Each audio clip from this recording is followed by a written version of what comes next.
चलिए हमारे साथ हैं विवेक यादव, जो कि इटावा जिला से संवाददाता हैं और इटावा जिला से हैं। तो विवेक जी, इस तरीके से बात करना चाहते, चर्चाएं बड़ी तेज हो चुकी हैं। समाजवादी पार्टी के राष्ट्रीय अध्यक्ष अखिलेश यादव, जो कि उन्होंने घोषणा कर दी है 29 तारीख से उनका रथ दौड़ेगा। तो क्या लग रहा है, ये 27 की चुनाव की तैयारी है, क्या लग रहा है? अगर आप कहें कि तैयारी है तो तैयारी तो देखो, ये 27 का जो चुनाव है इसमें चाहे वो समाजवादी पार्टी हो या फिर भारतीय जनता पार्टी जी, हो, सभी पार्टियों ने अपनी अपनी तैयारी और जो चुनाव प्रचार है वो भी स्टार्ट कर दिया है। अगर कहीं माना जाए यूपी में, क्या बीजेपी और सपा इन्हीं में दोनों में टक्कर मानी जाएगी, या कहीं न कहीं कांग्रेस हो या बसपा हुई, उसका जमीनी स्तर अगर पता किया जाए, क्या लग रहा है जमीनी स्तर लोगों का, क्या लग रहा है? कांग्रेस हुई, बसपा हुई।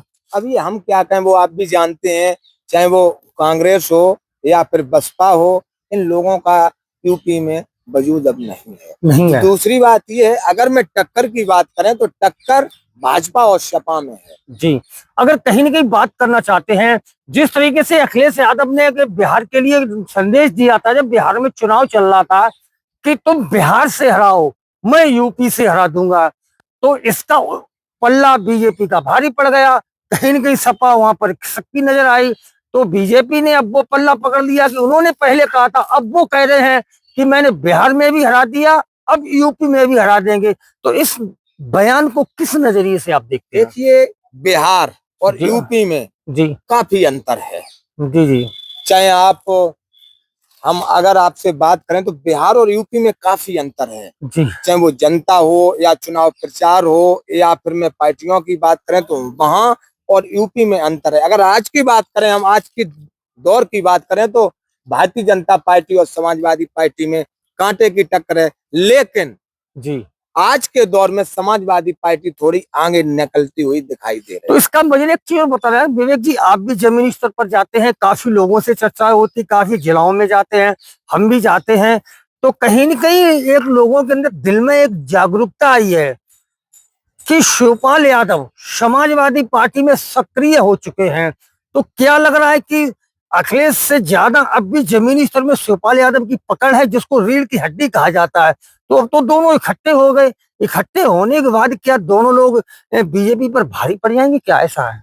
देखिए, अगर शिवपाल सिंह यादव जी की बात आप कहें तो शिवपाल सिंह यादव जी ने कई सरकारें चलाई। जी, जी, नेताजी मुख्यमंत्री थे तो कई सरकारें चलाई हैं। हालांकि उत्तर प्रदेश के मुख्यमंत्री रह चुके हैं अखिलेश यादव जी, हम उन दोनों लोगों की तुलना नहीं कर सकते हैं, लेकिन जो आपने ये कहा कि दोनों लोग ये मिलके काम कर रहे हैं, ये बहुत अच्छी बात है। और मिलके काम जो कर रहे हैं, चाहे वो समाजवादी पार्टी हो चाहे भारतीय जनता, मतलब कोई भी पार्टी हो, जब सभी लोग मिलके काम करेंगे, मिलके चुनाव प्रचार करेंगे और जनता के बीच जाएंगे तो उन्हीं की जीत होती तो है। कहीं न कहीं एक बात और, जिस तरीके से अगर समाजवादी की पार्टी बात करें, तो वहीं पर बिहार को देखते हुए, बयान को देखते हुए अखिलेश यादव ने तुरंत उसको घुमा दिया था। सुना होगा कि यूपी में नंबर 1 की समाजवादी पार्टी है, मैंने लोकसभा में भी हराया था, अब मैं विधानसभा में भी हराऊंगा। तो क्या लग रहा, उसको बयान देख के जो बयान पलट दिया था, तो क्या लग रहा यूपी में नंबर 1 की ही समाजवादी सत्ता इसमें रहेगी, बीजेपी की नंबर 2 पर रहेगी? ऐसा कुछ उसको लोकसभा वाले चुनाव में 27 को जोड़ा जाए? देखिए, 24 में अगर बात करें, हालांकि हम कोई पार्टी से बात नहीं करना जी, चाह जी, रहे, लेकिन 24 में तो भारतीय जनता पार्टी को हराया है। जी, जी, इंडिया गठबंधन है जो समाजवादी पार्टी ने हराया है। जी, लेकिन अब आप बात करें 27 की, तो 27 में जो हम जाते रहते हैं, हमारे जो जिले हैं, लोग इन जिलों में जो हमारा भ्रमण रहता है, एटा, इटावा, मैनपुरी, फर्रुखाबाद, कन्नौज, झांसी, जब इन जिलों में हम जाते हैं और भी जिलों में उत्तर प्रदेश के कई जनपदों में हम जाते हैं, तो समाजवादी पार्टी का जो माहौल है, जी, जनता का माहौल है, वो चाह रही है। लेकिन जी, जो ये भारतीय जनता पार्टी के 2-2 हजार रुपए राशन, जी, इससे जो गरीब दलित असहाय लोग हैं, ये भारतीय जनता पार्टी की तरफ जाते हैं। खिंचे आते हैं। हाँ। तो क्या लग रहा है, अगर कहीं समाजवादी पार्टी ने लोकसभा की तरह के अगर सीटों को वितरण किया जाए, एक चीज बात करते चलते हैं, यूपी का चुनाव कहीं न कहीं जात पक्ष को लेकर चलता है, विकास को नहीं मानता है। हालांकि जिस समय कहा भी गया था कि अखिलेश ने बहुत विकास किया, विकास के मॉडल हैं, गाना भी चला था, लेकिन पब्लिक ने वो विकास नहीं समझा। तो क्या लग रहा है कहीं न कहीं यूपी में जात पात को राजनीति को लेकर जात पात की राजनीति चल रही है, ऐसा लग रहा है कि आपको? वो तो टिकट का अपना अपना बंटवारा है, जैसी वो टिकट बांटेंगे, चाहे वो भारतीय जनता पार्टी हो चाहे समाजवादी पार्टी हो। हालांकि समाजवादी पार्टी ने 2024 में जो टिकट का जी बंटवारा किया था, समाजवादी पार्टी के राष्ट्रीय अध्यक्ष अखिलेश यादव जी ने, वो बहुत अच्छा किया। तो जहाँ जैसा दायित्व है उसको टिकट दी और जीत हुई। लेकिन एक चीज तो मानना पड़ेगी, बीजेपी के पास प्रचार स्टारक ज्यादा है, तो पूरी टीम जब कैंपेनिंग करती है तो कहीं न कहीं लगता है कि उस समय गठबंधन के हों नेता वो कम पड़ जाते हैं क्या? कि बीजेपी जिस तरीके से प्रचार स्टारक है, गृह मंत्री से लेके रक्षा मंत्री से लेके कई कई मुख्यमंत्री लग जाते हैं एक एक जिले में, तो क्या लग रहा उसका फर्क पड़ेगा कि 27 के चुनाव में, ऐसा कुछ लग रहा है? देखिए, प्रचार की बात अगर आप करें तो उनके मंत्री भी ज्यादा, कई मुख्यमंत्री आ जाते हैं। तो जब उनकी केंद्र में सरकार है तो कई राज्यों में उनके मुख्यमंत्री हैं। तो सारे जब 27 में लगेंगे तो क्या लग रहा है उस समय, क्या नजरिया देखने को मिलेगा? ज्यादा फर्क नहीं लग रहा क्यों? उत्तर प्रदेश में जो ये चुनाव था मैनपुरी का, यहाँ पर मोहन यादव आए थे। जी जो मोहन यादव जी हैं एमपी के मुख्यमंत्री। बट तो यहाँ से हम लोग खड़े, यहाँ से थोड़ी दूर आई है, जहाँ से हम लोग खड़े हुए यहाँ से मध्य प्रदेश थोड़ी दूर आई पर है, तो उसका कोई असर नहीं पड़ा था।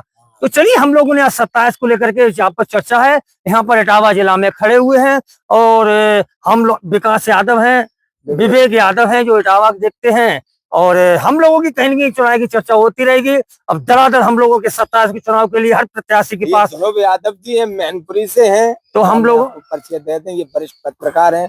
लेकिन जो इन्होंने बात कही है ये बिल्कुल बात सही है कि अब कोई भी पार्टी हो उसको चुनाव मैदान में उतरना है और जनता के बीच प्रचार से काम नहीं चलेगा। लेकिन एक चीज और देखना चाहते हैं, जिस तरीके से मुलायम सिंह यादव ने कहा था कि अखिलेश यादव ने समाजवादी पार्टी में अच्छे अच्छे पदों पर दे दिया है लेकिन उन्होंने अपना बूथ नहीं जिता पाया है, तो क्या लग रहा है कहीं न कहीं वो चापलूसी वाली राजनीति चलती थी कि नहीं इनको पद अच्छा दे दो, लेकिन जब चुनाव को टाइम आता वो वोट नहीं डलवा पाती, तो ऐसा कुछ लग रहा था ना?